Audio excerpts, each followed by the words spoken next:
வணக்க மக்களே, எல்லாரும் நல்லா இருப்பீங்கன்னு நினைக்கிறேன். இந்த நாள் இனிய நாளாக அமையட்டும் உங்களுக்கு. இன்றைக்கி நாம் வந்திருக்க இடம் கர்நாடகாவில் ரொம்ப ஃபேமஸாக இருக்கக்கூடிய மல்லே மாதேஸ்வரன் டெம்பிள் தாங்க வந்திருக்கோம். இந்த டெம்பிள் லொக்கேட் ஆகிருக்க இடம் பார்த்தீங்கன்னா சாம்ராஜ் நகர் டிஸ்ட்ரிக்டில் ஹன்னூர் தாலுக் இந்த இடத்துல தான் இந்த கோயில் அமைஞ்சிருக்கு. இந்த கோயிலுக்குள்ளார என்ட்ரி கொடுக்கும்போதே பார்த்தீங்கன்னா ஒரு பெரிய ஆடிட்டோரியத்தை நம்ம பார்க்கலாம். இந்த ஆடிட்டோரியத்தில் தான் இங்கே சாமி கும்பிட்டு வரக்கூடிய பக்தர்கள்லாம் இங்கே தான் ஸ்டே பண்ணுறாங்க. இந்த ஆடிட்டோரியம் என்ட்ரி ஆன பிறகு கொஞ்சம் தூரம் நடந்து போனோம்னா நம்ம அந்த சாமி தரிசனம் பார்க்கக்கூடிய அந்த இடத்துக்கு நம்ம ரீச் பண்ணிடலாம் காய்ஸ். நான் சொன்ன இந்த ஆர்ச் கேட்டு வந்துட்டோம். இப்போ ஆர்ச் கேட்லேருந்து கொஞ்சம் தூரம் போனோம்னா அந்த டெம்பிள் அந்த கோபுரத்தை நம்ம ரீச் பண்ணிடுவோம். இந்த ரைட் சைடில் தான் இந்த தரிசனம் பார்க்கக்கூடிய அந்த கவுண்டர் ஃபுல்லாமே. நானும் ரொம்ப நேரம் கழிச்சு தாங்க இந்த தரிசனம் பார்க்கக்கூடிய அந்த கவுண்டரை கண்டுபிடிச்சேன். ஏன்னா இங்கே மோஸ்ட்லி எல்லாமே கன்னடத்தில் தான் எழுதியிருக்காங்க. அதனால் கொஞ்சம் அண்டர்ஸ்டாண்ட் பண்ணிக்கிறது கொஞ்சம் கஷ்டமாக தான் இருந்துச்சு. ஆனால் இங்கே இருக்கக்கூடிய இந்த வாலண்டியர்ஸ்லாம் தமிழும் பேசுகிறாங்க. அதனால் உங்களுக்கு பிரச்சனை இருக்காது.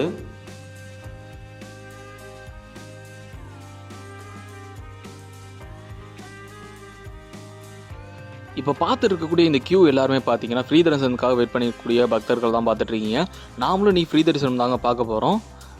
ஃப்ரீ தரிசனம்லாம் எனக்கு செட் ஆகாது, நான் ஸ்பெஷல் தரிசனம் பார்ப்பேன்னா அதுக்கும் ஆப்ஷன் இருக்குது. அதுக்கு 500 ருபீஸ் டிக்கெட் சேல் பண்ணுறாங்க அந்த ஸ்பெஷல் தரிசனத்துக்கு. நீங்கள் அந்த டிக்கெட் வாங்கிட்டு நீங்கள் போயிட்டீங்கன்னா சீக்கிரம் சாமி பார்த்துட்டு வந்துடலாம். நான் இன்றைக்கி போனது ஆக்சுவலாக ஃப்ரீ தரிசனம் தான் போகிறேன். இப்போ நம்ம நிற்கக்கூடிய இந்த இடத்துல இருந்தால் ஃப்ரீ தரிசனம் அந்த கவுண்டர் ஸ்டார்ட் ஆகுது. ஃப்ரீ தரிசனம் என்ட்ரி உள்ளார கரெக்டாக நம்ம 12:20 அந்த மணி தான் நம்ம உள்ளார ரீச் ஆகிறோம். நாம் வந்தது சண்டேன்றதுனால சரியான கூட்டமுங்க இந்த சாமி தரிசனத்துக்கு. கரெக்டாக ஒரு 2 hours 45 minutes ஆச்சு நம்ம சாமி தரிசனத்தை ஃபுல்லாக முடிச்சுட்டு வரத்துக்கு. இப்போ நாம் என்ட்ரி ஆகும்போது பார்த்தீங்கன்னா கவுண்ட்ரு எவ்வளோ ஹவுஸ்ஃபுல்லாக இருந்துச்சு. இப்போ பார்க்கும்போதே தெரியும் உங்களுக்கு கொஞ்சம் ஃப்ரீயாக இருக்கிறது. டைம் ஆக அந்த பக்தர்களோட எண்ணிக்கையும் கொஞ்சம் கொஞ்சமாக குறைஞ்சி தான் வந்துச்சு. அப்படி இப்படின்னு சாமி பார்த்து முடிச்சுட்டு நாம் வெளில வந்துட்டோங்க. சாமி தரிசனம் உண்மையிலே நல்லாவே இருந்துச்சுங்க. நான் எதிர்பார்க்கவே இல்லை இவ்வளோ அருமையாக இருக்குன்ட்டு.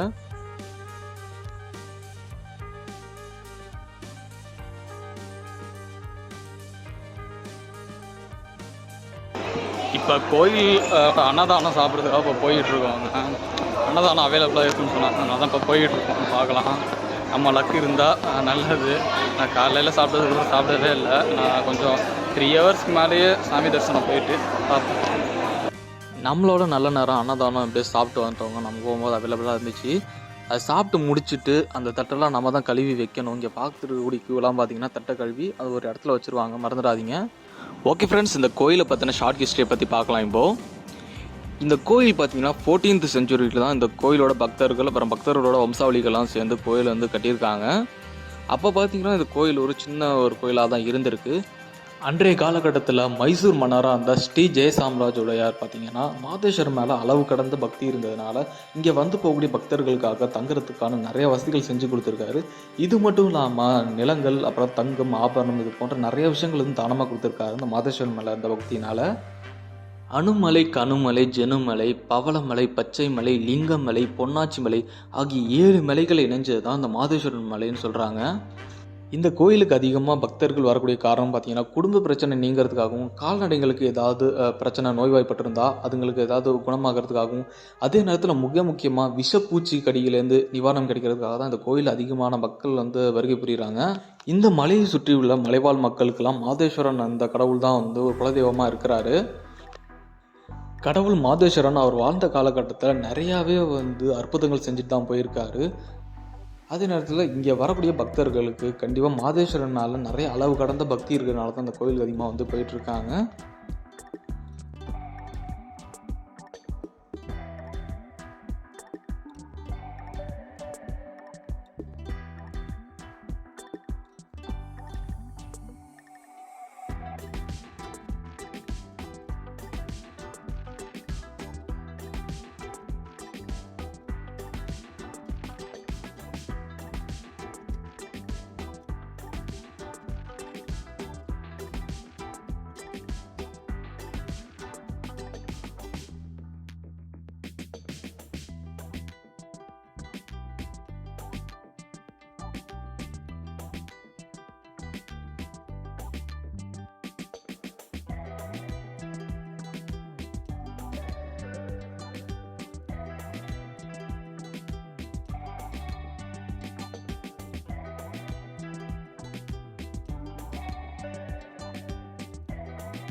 ஓகே ஃப்ரெண்ட்ஸ், இன்றைக்கி நம்ம விசிட் பண்ண இந்த மாதேஸ்வரன் டெம்பிள் கண்டிப்பாக உங்களுக்கு பிடிச்சிக்கணும்னு நம்புறேன். அப்படி பிடிச்சிருந்தா லைக் பண்ணிட்டு நம்ம சேனலை ஃபாலோ பண்ண ஆரம்பிங்க ஃப்ரெண்ட்ஸ். 98% ஆஃப் பீப்புள் சப்ஸ்கிரைப் பண்ணாமல் தான் பார்த்துட்டீங்க. சப்ஸ்கிரைப் பண்ணிட்டு பார்த்தீங்கன்னா எனக்கு ஒரு மோட்டிவேஷனாக இருக்கும். ஒரு நல்ல ஜேர்னியில் திரும்ப நம்ம சந்திப்போம் friends. And then bye bye from M Rajaram friends. Stay tuned. Thank you.